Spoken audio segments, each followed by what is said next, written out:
আসসালামু আলাইকুম। আশা করছি সবাই অনেক ভালো আছেন। অনেক দিন পর আপনাদের মাঝে ব্লক প্রিন্টের একটা কাজ নিয়ে আসলাম।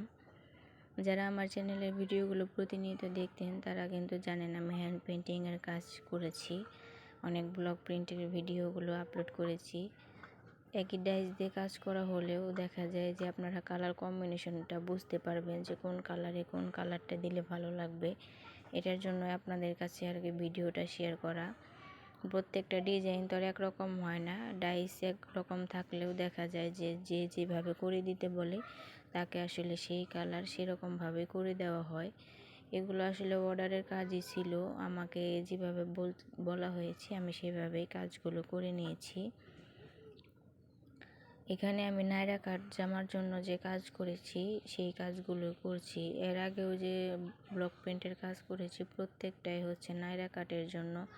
এটা এতটাই ভাইরাল ছিল বা সবাই এতই পছন্দ করেছে, সবাই শুধু নায়রা কাটের জন্য ব্লক প্রিন্ট করে দিতে বলেছে।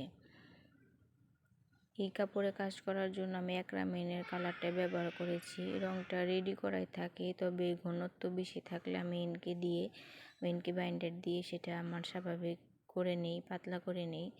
যারা কাজটা করেন তারা তো অবশ্যই জানেন যে কিভাবে কাজটা করতে হয়। আর কাপড়টা হচ্ছে আমি বয়েল কাপড় ব্যবহার করেছি। আপনারা চাইলে যে কোনো কাপড়ে কিন্তু কাজ করতে পারেন, তবে এক এক কাপড়ের জন্য রঙের ঘনত্ব এক এক রকম করে কাজ করতে হয়। ব্লক প্রিন্ট করার জন্য নিচে আপনাদের বাসায় পুরনো কোনো চাদর বা পুরনো কোনো কিছু থাকলে সেটা নিচে কয়েক ভাঁজ করে বিছিয়ে নেবেন, যাতে ডাইসটা আমি বসানোর সাথে সাথে নিচের দিকে ডেবে যায়।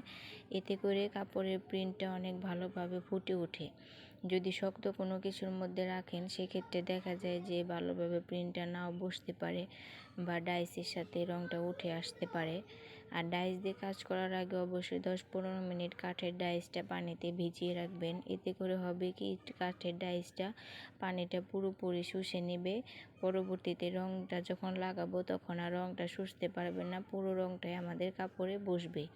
অনেকেই বলে থাকেন যে আপনাদের কাপড়ে ভালোভাবে রঙটা ফুটে ওঠে না।